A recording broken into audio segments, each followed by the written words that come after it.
अस्सलाम वालेकुम जी पाकिस्तानियों, कैसे हैं आप जी जनाब। पीडीएम 2 रिलीज़ होने को तैयार है, पूरी फिल्म तैयार हो चुकी है। वही राइटर, वही डायरेक्टर, वही प्रोड्यूसर, वही किरदार, हीरो हीरोइन भी वही।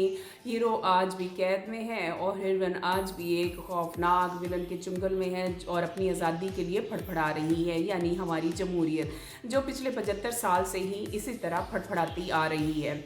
पीडीएम 1 जब रिलीज की गई तो राइटर और प्रोड्यूसर को ये यकीन था कि ये कामयाब होगी और 25 करोड़ ऑडियंस भी मुंतज़िर और मुश्ताक थी कि शायद ये किरदार उनकी तकदीर बदल देंगे, उनके लिए कुछ अच्छा सोच कर आए हैं, उनके मसाइल को हल करने के लिए आए हैं, उनकी मुश्किलात का मदावा बनेंगे। लेकिन ऐसा ना हुआ।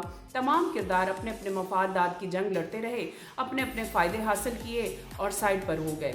16 महीने तक ये फिल्म पर्दा स्क्रीन पर रही, बावजूद इसके कि ऑडियंस ने इसे रिजेक्ट कर दिया था और फ्लॉप हो चुकी हुई थी। लेकिन फिर भी ज़बरदस्ती ये फिल्म 16 महीने लोगों को दिखाई गई। अब पीडीएम 2 रिलीज़ होने जा रही है और राइटर और प्रोड्यूसर को ये यकीन है कि वो इसे भी कामयाब कर लेंगे। लेकिन अब ऐसा मुमकिन नहीं है, क्योंकि 25 करोड़ ऑडियंस इलेक्शन में होने वाले बहुत बड़े धांधले को अपनी नज़रों से देख चुकी हुई है। पूरी दुनिया इस धांधले को देख चुकी हुई है, किस तरह रातों रात जितवाए गए लोगों को हरवा दिया गया और हारे हुओं को जितवा दिया गया।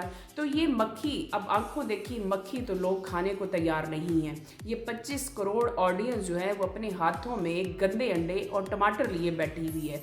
बस जैसे ये फिल्म रिलीज़ होगी तो आप देखिए कि इसका हशर क्या होगा।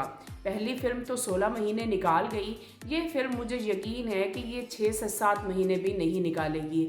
इसलिए प्रोड्यूसर और राइटर को थोड़ा सोचना चाहिए, थोड़ा स्क्रिप्ट चेंज करके देखे, थोड़े किरदार चेंज करके देखे, शायद फ़ायदा हासिल हो।